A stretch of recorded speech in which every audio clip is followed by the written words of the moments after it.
Would you have sex with a troll woman?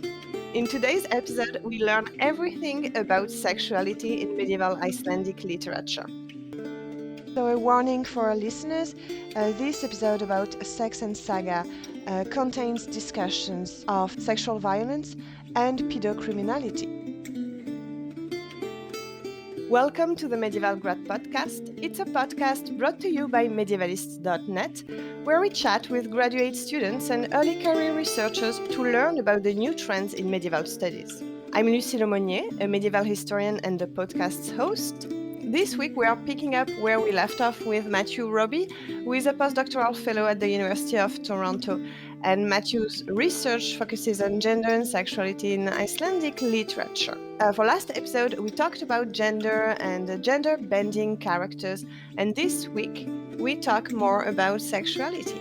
So Matthew, tell us how sexuality is depicted in all the texts that you presented last time, so that's the prose and poetic Edda, and as well as the sagas. So how is sexuality depicted in these texts? First of all, I would start off by saying there is an awful lot of sexuality in the corpus. And again, my main field of expertise is Old Norse Icelandic literature. Certainly, there is a lot of depictions of sexuality in the Icelandic material. Some of it is very frank and forthright, and in some cases we find references to sexual behaviours which, to my knowledge, are unusual in the context of broader Christian Europe. One very obvious example would be the custom of prominent males having mistresses in an open and official and seemingly largely accepted way as late as the 13th century. Based on the Samtíðarsögur, which are sagas written in the 13th century about 13th century society. Based on those, it seems more likely than not that if you're a relatively prominent male in that society, you will have multiple partners, sometimes a pre-marital mistress, and then you move on to a wife, but in other cases just a wife and then multiple other mistresses. And this is not portrayed as anything unusual in those texts. In some of the other genres, this behavior is portrayed more cagily, like as if there might be something wrong with it, like in the family sagas. But there are still some famous instances in the family sagas, most notably Njál's saga, in which someone has an official mistress, and that seems to be it's an official role that she plays. Njál, the eponymous hero of that saga, has a wife, but he also has a mistress with whom he has a child, and those two women respect each other, and they help one another out, and they respect the offspring of each other as well. So that's certainly a fascinating thing that comes across. But also, another quite unusual thing is that there are surprisingly forthright references to what might have been considered unorthodox sexualities, and even sexualities that would have been considered illicit according to Christian norms, especially homosexuality.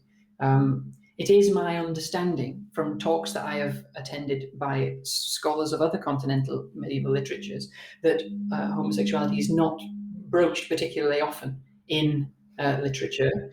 But in the sagas, there are surprisingly forthright references to it, whether they are slanders, where one person will insult another person by suggesting that they have sex with a man, or have been made the passive sexual partner by another male figure. And in Gisla saga, there's even an instance where homosexuality is portrayed in a wooden sculpture in order to slander somebody. And so, yes, it's true that homosexuality is referenced in a very forthright and frank way, but the fact that it is used as a slander would seem to suggest that most of the texts exhibit hostility to that sexuality. But the fact that it is there, the fact that homosexuality is openly referenced, I think is something that is, as far as I'm aware, at least a little unusual in the broader European context. And what about supernatural sexual encounters? You mentioned for the last episode a troll woman described as being very sexually, let's say, aggressive. Do you have other instances of maybe, I don't know, deities or gods were especially sexually active and maybe, I don't know, embodied fertility, or I don't know? Yeah, so there is a prevalent idea that the goddess Freya was some kind of fertility goddess, although, as I said in the last episode, there's very little that we know for certain about who exactly was who and what was what in pre-Christian religion. So it is thought that she might have been some kind of fertility goddess or sex goddess. But then in some in some texts, she does use her sexuality actively. Like she uses sexuality to get a very famous necklace from some other supernatural figures. But then in other texts, when people suggest that Freya is hypersexual or libidinous, this is seen as a shameful thing, and she doesn't want to appear that way. And so again, we have a similar thing that we were talking about in the last episode, which is that because the texts themselves are so nebulous, they can contain contradictory information. Like, was Freya's hypersexual? First of all, was Freya a hypersexual or fertility-based figure at all? And if she was her sexuality sanctioned because she was a goddess, or was it not? Because there are some texts that denigrate and shame her for that. But yeah, so there certainly does seem to be an idea put across in those texts where Freya doesn't want to be made out as a hypersexual figure, that hypersexuality is something that would be shameful for a woman in that society. And that contrasts with male figures and male gods, because particularly in the case of Odin, he's very proud of all of his sexual encounters and being able to make women do what he wants, and he uses sex for his own advantage on various occasions, including when he steals the mead of poetry. The idea that he's sort of this, for the lack of a better term, like a Jack the Lad figure, seems to have been a point of pride for him, at least in that society. So, in general, perhaps the predictable norms about sexuality do come out in the medieval Icelandic texts as well. Though, in general terms, men seem to be esteemed when they engage in impressive and active sexuality, and women in general tend to be denigrated for exactly the same behavior. So there is this double standard. Yeah. Something I found particularly interesting in your work is the focus on the ages of life and the distinctions that you make, not only between the representation of male and female sexuality, but also between the representation of the youth and elderly sexuality. Could you talk a little bit about that?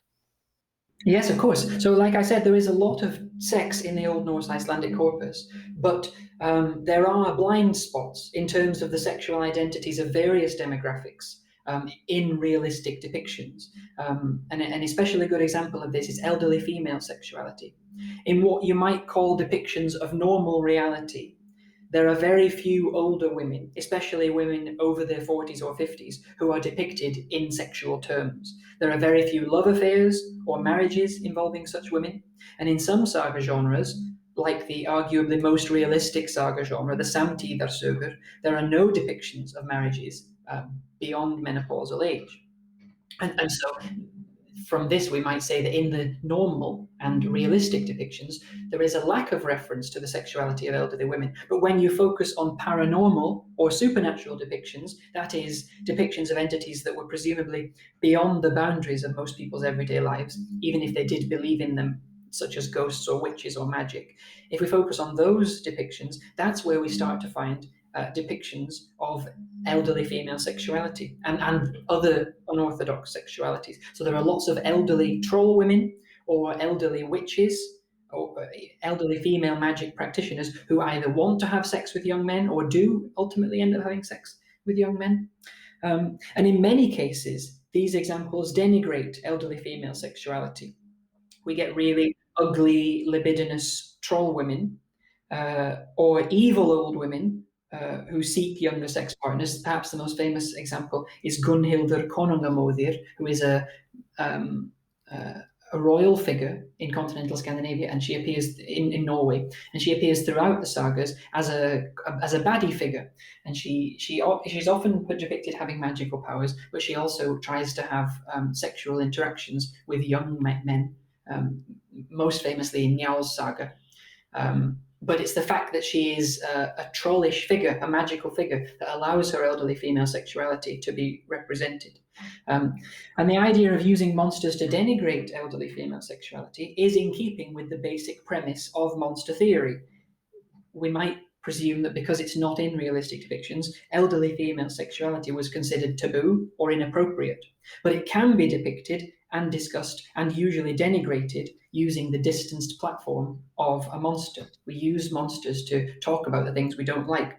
But in my work, I have also examined instances where paranormal entities are used to depict elderly female sexuality in a positive light, perhaps betraying more positive views of that subject, perhaps even as a sexual fantasy on the part of the authors or the audience. And this is in my work on elderly troll women with whom heroes want to have sex. Not so sometimes the sex itself is not literal, penetrative sex, but heroes often go to elderly trollish women for assistance, usually magical assistance for an upcoming battle or duel, like they need to be protected or wound-proofed. And these elderly female troll figures will perform various very overtly sexualized rituals. Sometimes it's as simple as just stroking the body of the male, but sometimes the male is naked. Sometimes the male is in a bath naked while he's being stroked. And in other occasions, they actually have to sleep together for the magic to work. But the point is, the male hero wants it to happen, and it does ultimately work. It provides the wound proofing that was required. And so in those instances, we get what I have basically described as a unique exception to the rule, where elderly female sexuality is denigrated by using these monstrous figures. This is one example where a troll is used to discuss elderly female sexuality in a positive light. It's really very interesting, and I think it resonates a lot with some continental literature. Well, at least when the figure of the old women's sexuality is really disapproved. And I mean, in continental Europe, we can definitely link that to more Christian theories where sex is only used to have children. So if you're menopausal, you shouldn't have sex, so it's bad. But and I love the more positive view, like the old troll women, old witches, stroking men. It's very lively and colorful. I'm sure you have a lot of fun when you read these texts. Yeah, it is fascinating stuff, definitely. Um, so let's move on to a very not fun topic. You've also worked on sexual crimes such as rape, assault, and very sadly, pedocriminality, which must be a very difficult topic to research. What does North Icelandic literature say about sex crimes? Well, just on your first point, yes, it is sometimes very difficult to research these things. And this was a sentiment that was repeated several times at a conference that I recently attended about sexual consent in the medieval period. These are challenging topics, and topics about which we all naturally have strong feelings. And so sometimes it can be hard to look at the sources without getting upset or unsettled based on our modern standpoint or our personal experiences, which must surely be sometimes, but also surely not always, misleading about medieval perspectives on these subjects. But one thing I will say about the whole point of these things being unsettling is that my own research does give me a more personal conviction in the effectiveness of paranormal subjects as a means of distancing one from these unsettling topics, allowing you to consider them more openly. Because I personally find it less difficult to read about a subject like sexual assault in the sagas when it takes place among monsters like trolls and witches and ghosts, rather than when it takes place among ordinary human characters. And perhaps we can see the same thing in modern pop culture. It's less unsettling to watch a vampire leaning over a woman in bed to suck her blood, or the monster in Stranger Things when it climbs on top of Nancy in the hospital.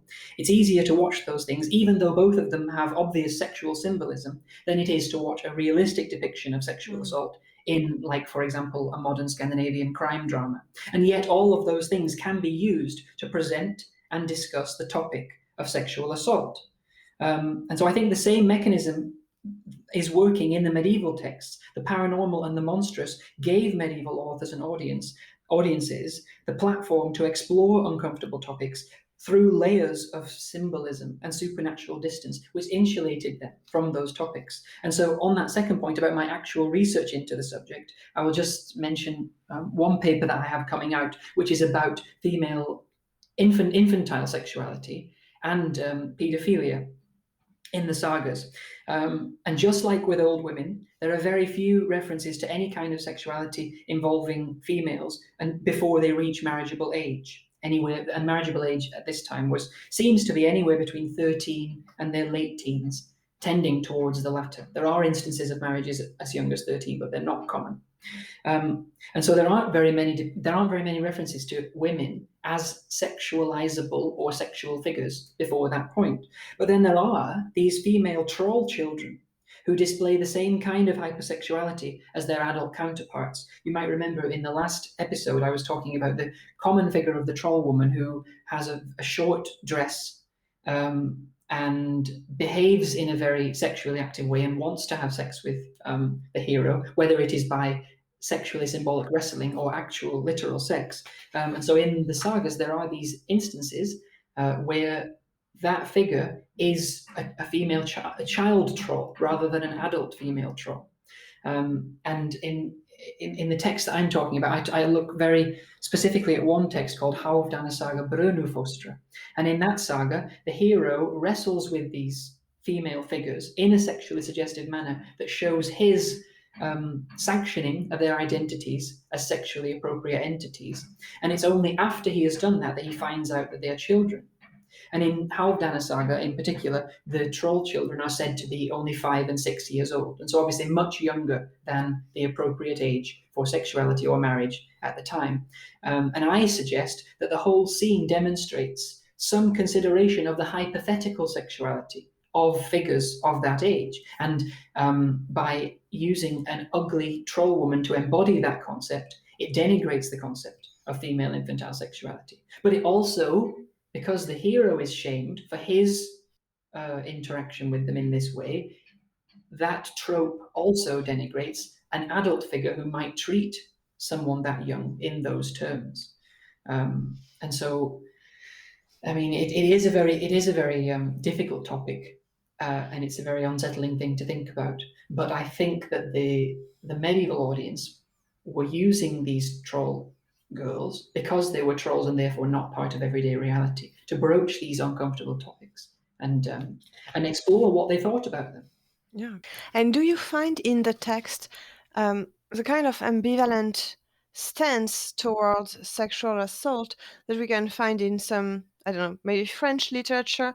You know, there were these genres such as the Reverdy or La Pastourelle, where you have noble guys just, you know, it's spring, rape season, and they just go and rape young shepherdess.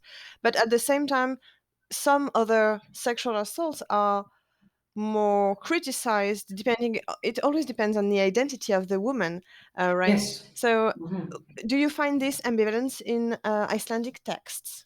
Yes, absolutely, it's there. There are some very famous rape scenes where, because of usually the lower status identity of the victim, the whole issue is not problematized. And so, perhaps most famously, there is a scene where Grettir, who is one of the great heroes of saga literature, rapes a servant woman. First of all, the text actually presents her reaction in ambivalent terms. It's possible to, and scholars have interpreted, because it says that after Grettir had finished this act, she no longer criticized him. The woman no longer criticized him, because the whole act started because she was criticizing the size of his penis when she saw him naked. And then it's after he's raped her, it says she didn't criticize him anymore. And some scholars have said, well, maybe that could mean like traumatic silence, like she no longer criticized him. But it could also frame his response of raping her as an appropriate reaction to his masculinity being impugned by a lower status female character.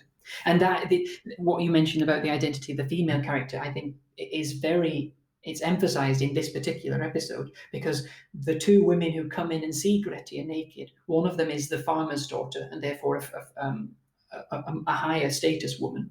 They both see him naked, but only the servant woman gets raped.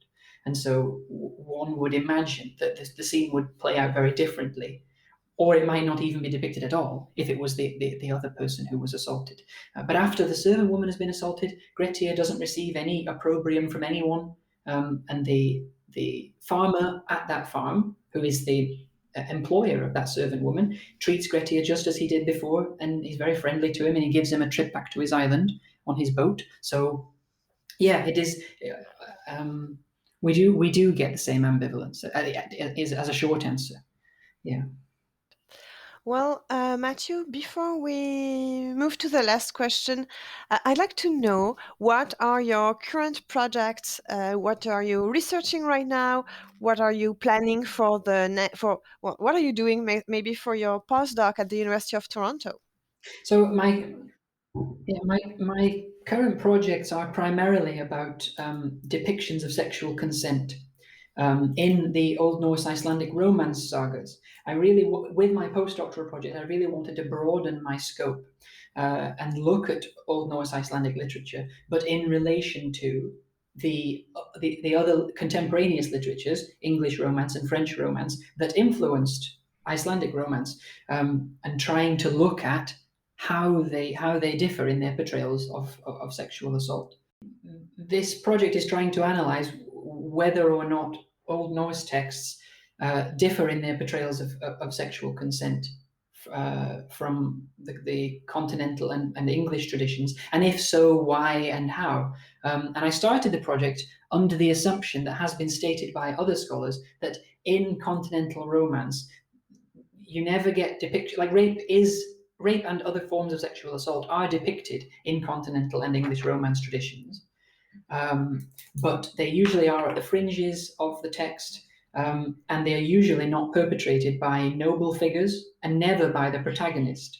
And obviously, upon beginning my project this year, I came across a number of instances where protagonists in continental romances and insular romances also commit acts of rape. Yeah, definitely, and very famous one. I think even in the Arthurian cycle, is it just raping everywhere? Yes. But not everywhere. I'm exaggerating, but Oh yeah, yeah. But it usually is antagonists. Especially supernatural antagonists or lower status antagonists, but not very often protagonists. It is true that protagonists do commit acts of sexual assault as well, though. Like I've been looking in particular about how one of the Old Norse texts compares with Partenope de Bois, which is a French romance in which the is led to the kingdom of a female ruler by the magic of the female ruler, and she sort of orchestrates her own sexual assault by him. So I've been looking at instances that are comparable to that in the Old Norse tradition as well, and also instances in Old Norse that do again seem exceptional. So in general, we don't get protagonists committing willful and conscious acts of sexual assault that they themselves have instigated. So in Partenope de Bois, there you have an instance where the male figure could be considered guilty of the sexual assault, but it was in fact orchestrated by the female victim in question. And so that does somewhat change the dynamic of who is responsible for that. Whereas in the Old Norse Icelandic romances, there are willful acts of rape, very violent acts of rape, which are committed by noble figures and protagonists, and yet somehow they are portrayed to be acceptable, or at least that they're not problematized or they don't receive any opprobrium in the text. The most famous example is in an Icelandic romance called Sigurðar Saga Þögla, in which the hero Sigurður rapes his female adversary, who is one of these maiden kings, 3 times, each time in very shaming. In a very shaming manner, like he takes on the form of various hideous characters, like a giant, or like some kind of lower status character, like a peasant. And in each case, the rape is not just an act of sexual violence, but it's also shaming her by virtue of his questionable status. But this is not problematized. So those are the kinds of things that I'm looking at in my current project. And just to conclude, this double episode, I actually want to tell our listeners that you have a very lovely website where you regularly post content related to the sagas and to the wonderful Icelandic landscapes. Well, you did, I mean, because now you're in Toronto. But anyway, there are a lot of blog posts, and I think it's very rich and very interesting. And so, just to conclude, tell us briefly, why did you decide to open this kind of blog slash website? Yeah, it began as an outreach project that I was doing with the Reykjavik Grapevine, which is an English language newspaper based in Reykjavik. And they wanted me to go to the places where things in the sagas are set and tell the stories from those locations. And so we made a series of videos. Obviously they are, I think that they're interesting, but their primary use or their primary intention was to bring knowledge of the sagas to a wider audience. So if they can be of any assistance to students or scholars of Old Norse to remind themselves of what's going on in those stories, or to see the landscapes in Iceland, that that's great too. But what we really wanted to do was bring the stories to life, and bring them to a wider audience. And as I understand it, the videos had quite a wide viewership, and so hopefully they did create some good publicity for medieval Icelandic literature, which is so rich and so fascinating, that I think perhaps it should be known more widely. And you should definitely go check out these videos after you've listened to this episode. And of course, the links will be in description. Thank you very much, Matthew. Thank you. It was my pleasure. That was Matthew Roby, a postdoctoral fellow at the University of Toronto. You can find out more about Matthew in the show notes. Stay with us because the episode isn't over yet.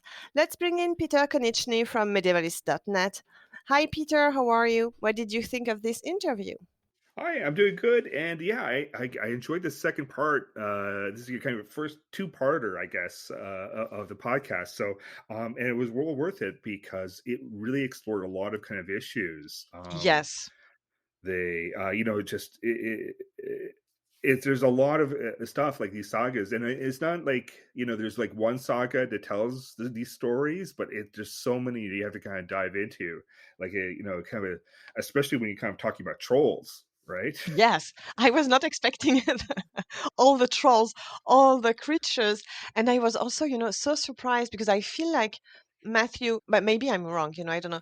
I feel like his work is kind of, cutting edge, new in the field. And I'm like, but these texts are so rich. Why wasn't it explored before? Yeah, like I think earlier kind of scholars kind of take a look, say, at trolls, and they kind of just chalk it up to folk beliefs. All right, these kind of imaginary characters. What are authors and like storytellers doing with them, right? Like because Yeah. they have this kind of somewhat of a blank slate to work with, right? Because they can kind of there are other versions, but you can recreate them as you wish, right? And I can see how they kind of use them to tell stories that you can't tell with like ordinary people, right? Yes, that was a very, very striking point he made, I think.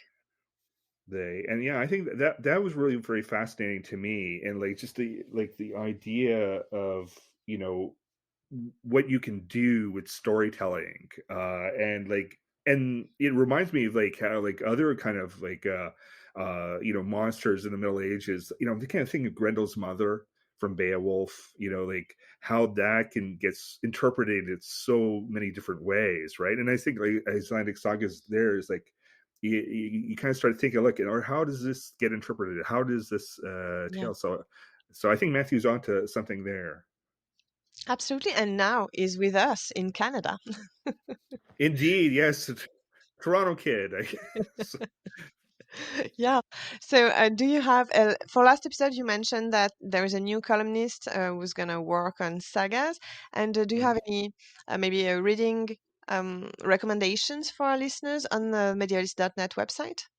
Yeah, I'd say we do have a piece just on trolls in the Middle Ages, like Oh, just cool. a very kind of basic piece, like, but it offers some like here are very different descriptions of trolls, right? So, like the idea, like some are like the size of children, others are huge, like giants, right? So, so check that out on there's always like good stuff like on Beowulf and Grendel's mum. Thank you very much, Peter. Thanks. You were listening to the Medieval Grad podcast brought to you by medievalist.net. If you want to support us and this podcast, you can subscribe to our Patreon, patreon.com/medievalists.